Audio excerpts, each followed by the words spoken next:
திருச்சி செல்ல வேண்டி இருந்ததால் ஏற்கனவே முன்பதிவு செய்திருந்த என்னுடைய இருக்கையில் அமர்ந்திருக்க ஒரு 70 வயது முதிக்கத்தக்க மிடுக்கான தோற்றத்தில் ஒருவர் ஏறி என்னுடைய இருக்கைக்கு அருகில் அமர்ந்தார்.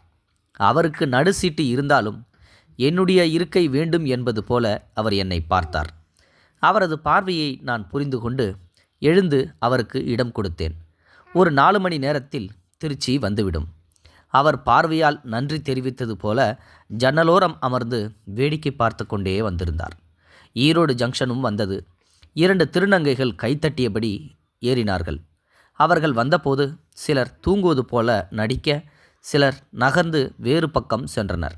என் அருகில் இருந்த பெரியவர் அவர்களை அழைத்து இருவருக்கும் 100 ரூபாயை கொடுத்தார். நான் ஆச்சரியமாக அவரையே பார்த்தேன். எனது ஆச்சரியத்தை பார்த்து மெல்ல சிரித்து, அவர்கள் பிறப்பால் கல்யாணம் காட்சி குடும்பம் அப்படி எதுவும் இல்லாமல் இருக்காங்க, நாம் பணம் கூட கொடுத்து உதவலைன்னா எப்படி தம்பி என்றார். எனக்கு சுருக்கென்று தைத்தது. சார், உங்களுக்கு பேரன் பேத்திங்க இருக்காங்களா? பசங்க என்ன பண்ணுறாங்க? கோயம்புத்தூரில் எங்கே இருக்கீங்க? நான் மும்பையில் இருக்கேன். எனக்கு கல்யாணம் ஆகலை. நான் ஆச்சரியத்தோடு அவரை பார்த்தேன். என் பார்வையை புரிந்து கொண்டு மெல்ல சிரித்தார். நான் என்னோட காதலியை பார்க்க போயிட்டு இருக்கேன் தம்பி என்றார். மேலும் ஒரு ஆச்சரியத்தை கொடுத்தார். காதலின்னு சொல்கிறீங்க, ஏன் கல்யாணம் பண்ணிக்கல? அவங்களுக்கு கல்யாணம் ஆயிடுச்சு. நான் அவங்கள மறக்க முடியாமல் வேறு கல்யாணம் பண்ணிக்கல தம்பி. அவங்க திருச்சியில் இருக்காங்களா? தெரியாது. ஆனால் ஒரு 40 வருஷத்துக்கு கழித்து மீட் பண்ணிக்கலான்னு சொல்லி வச்சுக்கிட்டோம். அவங்க இந்த விநாயகர் சதுர்த்திக்கு திருச்சி கோட்டையில் இருக்கிற பிள்ளையார் கோவிலுக்கு சாயங்காலம் வருவாங்க. அது எப்படி கரெக்டாக கண்டுபிடிப்பீங்க? அவரது பர்ஸ் எடுத்து திறந்து காண்பித்தார். சின்ன வயது பெண் கண்ணீரோடு இருக்கும் புகைப்படம். 2 புருவங்களுக்கு மத்தியில் சின்னதாக பொட்டு வைத்திருந்தாள். அவருடைய சின்ன வயது புகைப்படம் இருந்தது. அவரும் அழுதபடி புகைப்படத்தில் இருந்தார். நான் பிரிந்த நாள் எடுத்துக்கொண்ட ஃபோட்டோ அவள் மனசில் இருக்கா? கண்டிப்பாக அடையாளம் கண்டுபிடித்து விடுவேன் தம்பி என்றார். இத்தனை ஆசையாக இருக்கீங்க, 2 பேரும் கல்யாணம் பண்ணிக்கிட்டு இருந்திருக்கலாமே. நாங்கள் முஸ்லீமு, கடை வச்சுருந்தோம். வாரம் கோயிலுக்கு குடும்பத்தோடு வருவாங்க. செருப்பு எங்கள் கடையில் தான் வாங்குவாங்க. எங்கள் 2 பேருக்கும் ஒருத்தர் பிடிச்சிருந்தது.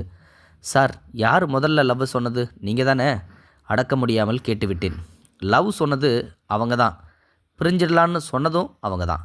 நீங்கள் ரொம்ப அழகாக இருக்கீங்க, உங்களை போய் வேண்டாம்னு சொல்லுவாங்களா? தம்பி, அவங்க வீட்டில் விஷயம் தெரிஞ்சிடுச்சு. எல்லாரும் மிரட்டி வச்சிட்டாங்க. அவங்கள எதிர்த்துக்கிட்டு வர அவளால் முடியல. அவள் என்ன செய்வா பாவம். சரி, நீங்கள் வேறு கல்யாணம் பண்ணிக்க வேண்டியது தானே. மனசு பூரா அவள் இருக்காப்பா.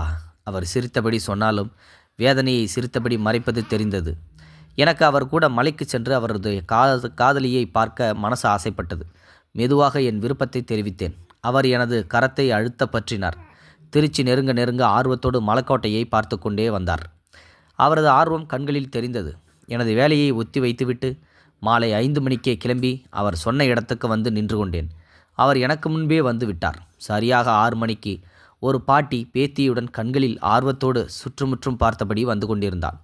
பேத்தியை பார்த்தவுடன் அவரது சின்ன வயது காதலி தோற்றத்தில் இருந்ததால் பாட்டிதான் அவரது காதலி என்று புரிந்து கொண்டேன். சிறு வயது புகைப்படத்தில் புருவங்களுக்கு மத்தியில் சின்ன கருப்பு பொட்டு இப்போது பெரிய சிவப்பு பொட்டு அப்படியே இருந்தார். அவரும் அவரை புன்சிரிப்புடன் பார்த்து கொண்டிருந்தார். எங்களை பார்த்ததும் பாட்டியின் நடையில் வேகம் தெரிந்தது. எங்கள் அருகில் வந்தவர் முதலில் அவரது பேத்தியை அறிமுகப்படுத்தினார். இவை என்னோட பேத்தி பிரீத்தி எங்களுக்கு வணக்கம் தெரிவித்தாள். என்னை பார்த்து அவரிடம் நான் யார் என்பது போல பார்த்தார். பெரியவர், இது என்னோட மகன் அப்துல் என்றார். எங்கள் இருவரையும் அன்போடு பார்த்து எனக்கு ஆசீர்வதித்தார்.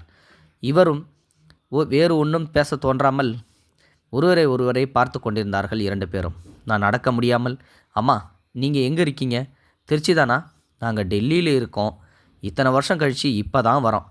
நாளைக்கு திரும்பிடுவோம். இவளுக்கு எக்ஸாம் இருக்குது என்றார். உங்கள் வீட்டுக்காரர் நலமா? நல்லா இருக்காரு. பேத்தி பாட்டியை நிமிர்ந்து பார்த்தாள். உங்கள் அம்மா நல்லா இருக்காங்களா? நல்லா இருக்காங்க.